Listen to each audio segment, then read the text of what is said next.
Rural Heritage on RFD TV is brought to you by Rural Heritage Magazine, a bi-monthly magazine featuring articles about farming and logging with draft animal power, small-scale diversified family farming and homesteading, and other aspects of our rich rural heritage. Rural Heritage Magazine, borrowing from yesterday to do the work of today.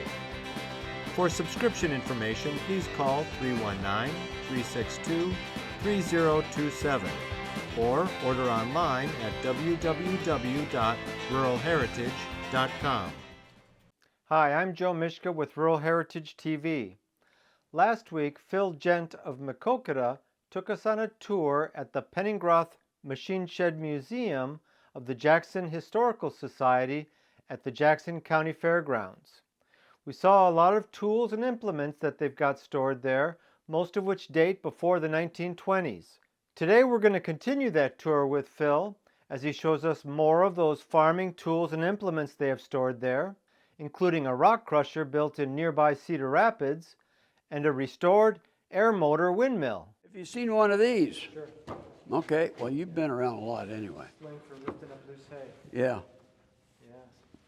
That's handy when you use them that way. Most of the ones that I've seen, I mean, I know guys that still make loose hay, and because it makes the best hay, you just can't sell it.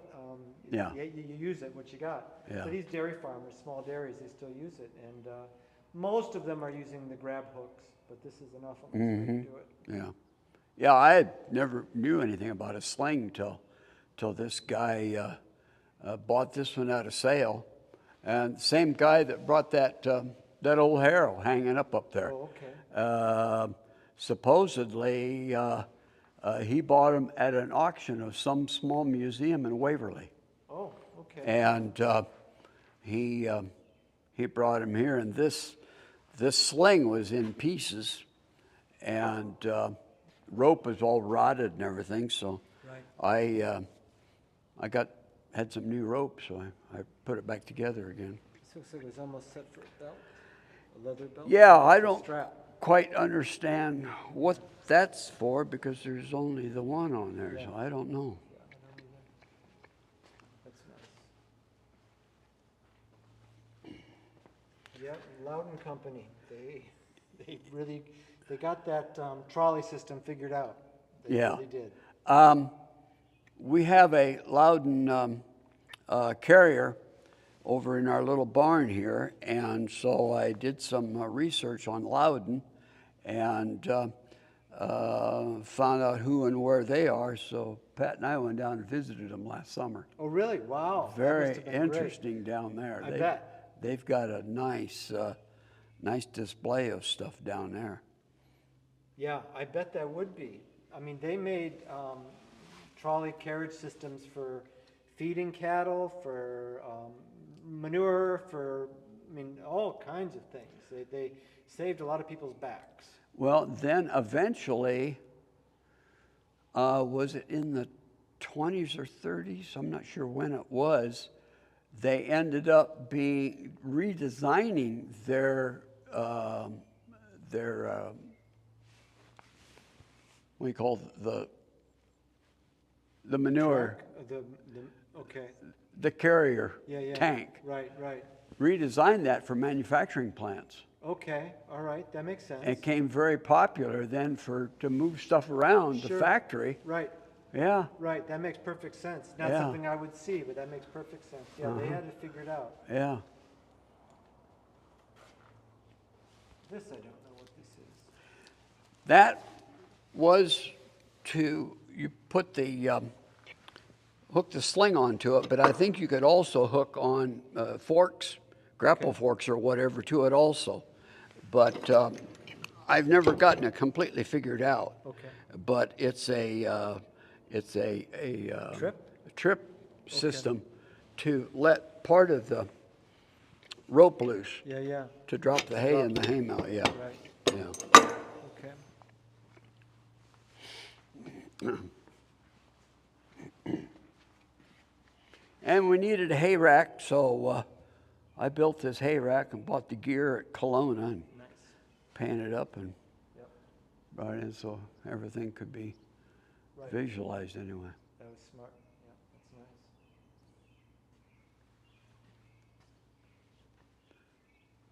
Okay, then all that's left is the cultivators. The handles are for adjusting the width. Yes, Yeah. Yep. I bought a one-row John Deere cultivator a long time ago, and finally, after about 8 or 10 years sitting in the machine shed, I got it out one summer and tried it. That was disastrous.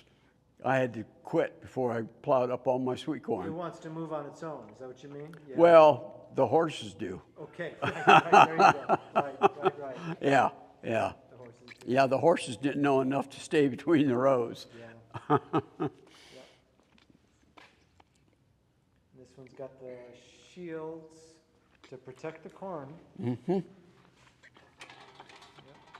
Yep.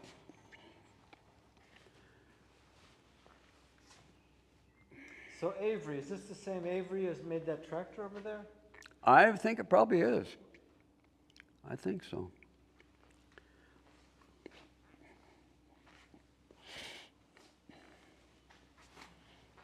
The hillside plow. This is probably a pretty rare item because I don't think there are very many of them in the day even. Right. There were some two-way plows even into the 50s and 60s. There are a few still around.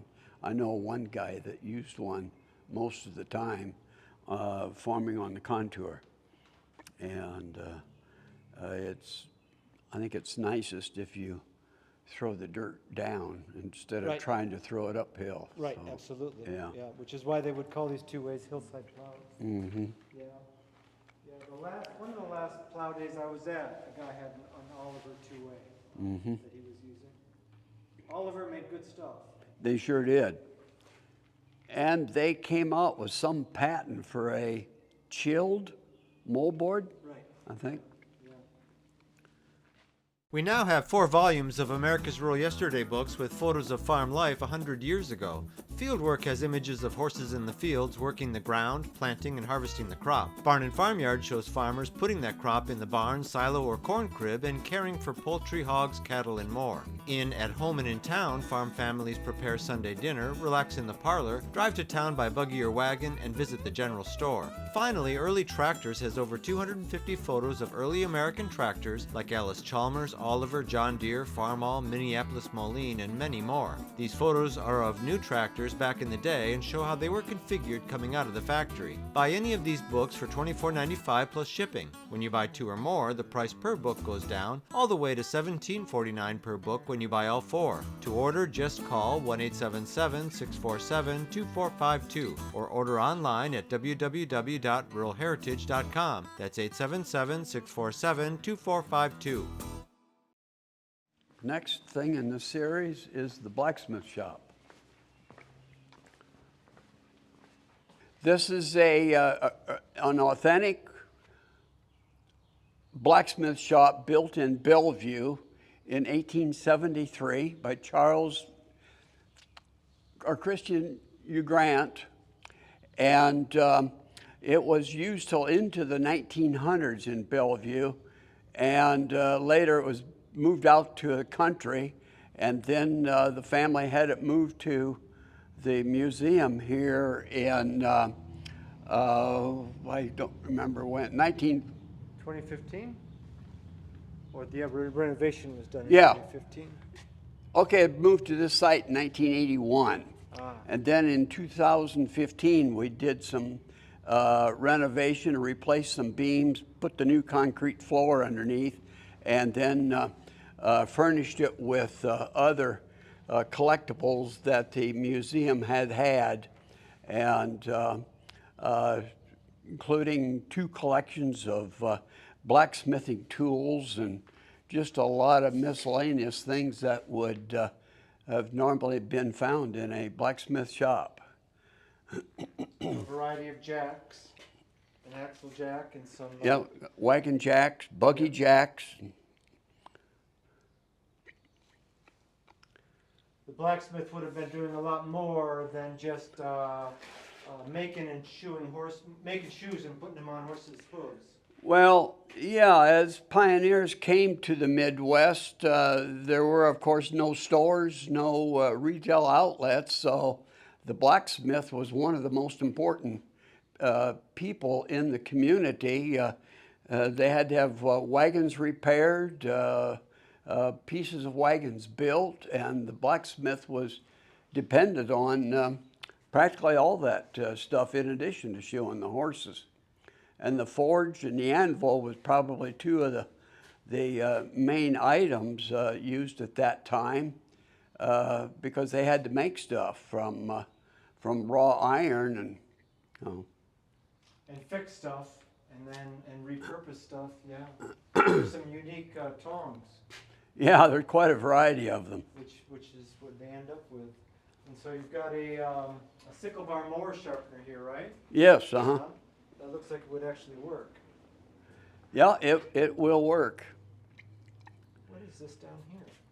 That is a salesman's sample Okay, of the undercarriage for a high wheel wagon, okay. including the springs and the eveners and that type of thing. Wow, okay, I've never seen that before. Couple things in particular here that I think are exceptionally unique is the horseshoes with the spikes. Uh-huh. And we have some boxes of new spikes The heel cuffs. that actually screwed into the shoes. Yeah, And I never gave it any thought for years working in this building that they originally shod the beef. right. And Yep. somebody brought in a pair of brand new ones, never been used. For the oxen, for the Yeah, working the oxen, steers. yes. Yeah. Still do. And from time to time, the wagon wheels and buggy wheels and what have you would dry up and shrink. And so they had this tank here they put oil in and soak the wheels and Right. get them to fit better again. Yeah. A couple of brakes here that go if you're going downhill. If you've got a wagon wheel that doesn't have a brake on it, you Yep. can use that Uh-huh. to stop Yeah. the wheel and Yeah. slide down the hill. And I believe this is for the back hook on the back end of the bobsled Yeah, for a I think you're right. sled or a You'd brake. have a chain on Yeah. it. Yeah. Yeah. Sometimes those would be exciting times going down those hills. I think it would be too exciting. Here's Right. something else. Did you ever hear of the historic Scotch Grove? I don't think so. Um, A general store like? oh, it started in the 1800s, and they had everything for parts and wagon pieces and farm machinery and everything. And they sold out about 15 years or so ago, and I went to the sale and I bought a pickup load of wood wheel bearings. Oh, And wow. Okay, that's what there's those a are. few of them, yeah. Yeah, I'll be darned. So they might have made those in almost a factory somewhere and shipped them to the store. So the forge isn't hooked up, so you guys don't do demos with it necessarily, or sometimes you do, you pull it out maybe? We have a Pioneer Day once a year, Uh-huh. usually in September sometime, and we have moved it outside Right. for him to use. Sometimes he brings his own little portable Sure. forge, but yeah, we have hooked it up and have used it a number of times. Hi, I'm Joe Mishka of Rural Heritage Magazine. I'm on location of one of the many events we cover that celebrates our rural heritage. If you enjoy our show, check out our magazine, where you'll learn more about the people that blend the past with what works today. You can save almost 20% off the newsstand price by subscribing at ruralheritage.com or chat with us at 877-647-2452. That's toll free, 877-647-2452. And this is Larry Ward, is the main guy. He donated the windmill Okay. and took it all apart and rebuilt it Wow. and put it up. So the windmill was originally 40 feet, Larry? It was probably like I think probably like a 54 foot. 54 foot. Yeah. Okay, yeah. And what is it at now? We're pretty close to. Pretty close to 30? No, we're over 30, pretty close to 40. I think it was 38, Okay. 38 something. Pretty Okay. Okay. All right. Yeah. Do you have a water tank underneath Yes. to simulate Yeah. the pump? Yeah. We took a old stainless steel tank and we welded a piece on top of it, and then the pump goes in there. Then it's got to return the bottom of the tank that goes back into the tank below. Nice. So these would have been on most every farm Yeah. back in the day. Yeah. Yeah. It. Every year you see fewer and fewer of them still working anyway, or even standing. Yeah. Yeah. That's true. On our farm up there, my future father-in-law, Bill Brady, him and Stanley Hale worked for Leonard Ensign in Baldwin, and they had an Infoma place, and they sold these windmills. Okay. Well, Stanley Hale and my father-in-law, Bill Brady, put this windmill up on the farm. No kidding. And that was in, Bill went on his own in a welding shop in Baldwin in, I think, 43, 44. And Stanley moved up to Monmouth and opened up his own shop, sold implements. And so this would have been put up around, and there was stencil painted in, and we got it up on the tail, I think. Yeah. It was shipped to Leonard Ensign, LR Ensign on it and stuff.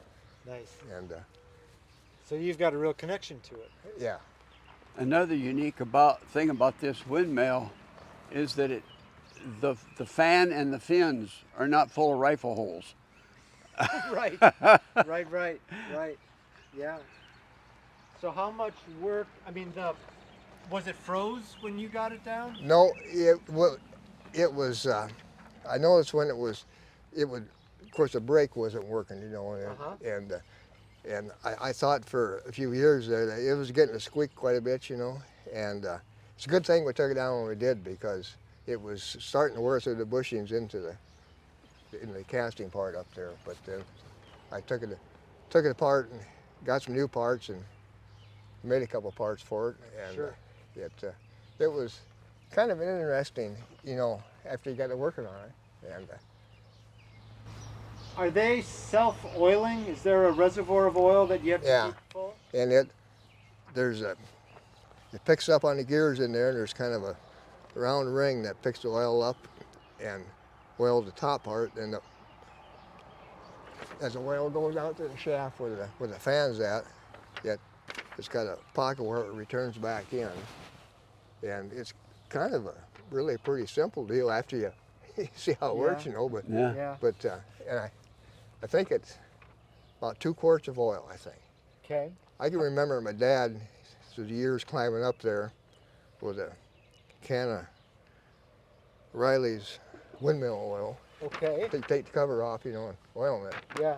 And when I was younger, I had climbed up on top, but that kind of, the older I got, it kind of went away.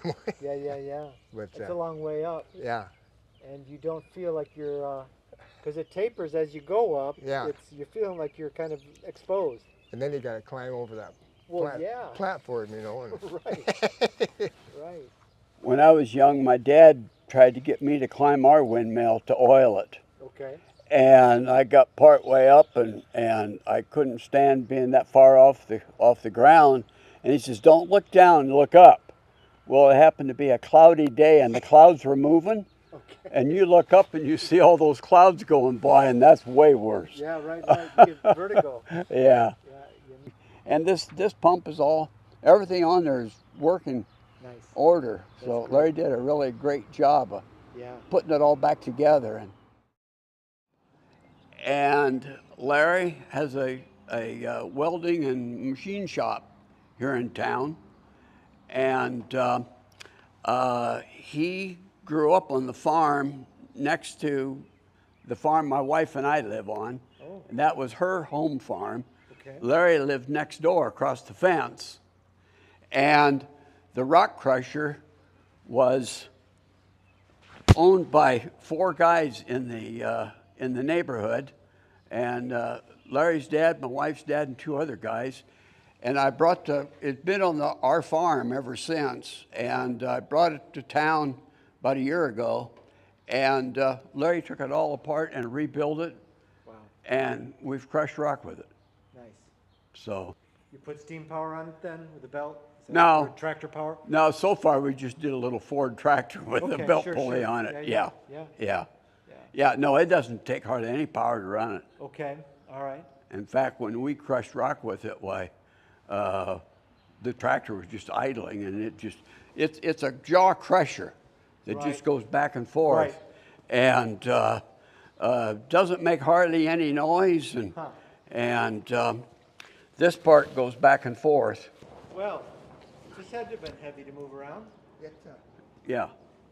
You must have had a hoist in your shop for taking it apart and putting it back together. Well, A couple fork trucks and Okay. forklifts and skid steers, and I loaded it out on the farm with my tractor and loader, and I could pick it up and move with it straight ahead, but I couldn't turn the wheels. Okay. So I'd have to keep adjusting the tractor, and I drove into the side of the trailer with it. So inside this here shaft that goes through is on the shaft and the chain, of course, on a eccentric. So when this goes around, this comes Sure. up and Yeah. down. Okay. And then it comes up, and then when it goes down, it kind of pushes it I understand. head down, so stuff keeps it. It's not round. It's Yeah. not round. It's Yeah. it's got a it's at more Yeah. of Yeah, because when an you see that, oval. Yeah. It's, Comes around and comes forward and then it goes back. yeah, Nice. it's going down now, it's coming back up and Right. going back. You added the sled, or someone did, yeah, back Larry, in the day. Larry built that. Yeah, Yes. yeah, that's We nice. had to make a new belt pull because the other one was just, it was pressed in together and stuff, and it just Sure. all rotted away. Sure. Pat's dad bought it from the county for $150 Okay. in 1945. Okay. And then the other 3 neighbors bought their Share? 4th interest, and they just used it on the farm. And Pat says that the road wasn't graveled until early 50s, and so they used it to fill mud holes. And Larry's farm and my wife's farm both have long lanes going back from the road, so they would have used it to crush rock for that driveway. And probably all 4 of the farms somewhere or another had limestone outcrop, and they would haul rock from that and pitch it out by hand, and probably, and make their gravel. Well, that's all the time we have today to show you some of the interesting things at the Jackson County Historical Society Museum in Maquoketa, Iowa. There's a lot more to see. We'll come back in a few months to look at some more of the pieces the museum has collected and is displaying in their Penningroth Machine Shed. Thanks for watching today. Come back next week for another episode of Rural Heritage, where we feature stories of people borrowing from yesterday to do the work of today.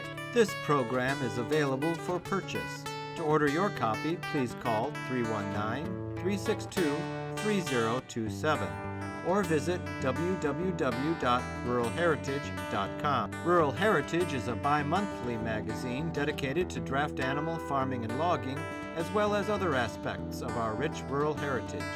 It is published by Mishka Press, which also offers a complete line of back-to-the-land books, DVDs, and calendars. Call or write for a catalog or subscription information, or visit our website at www.ruralheritage.com.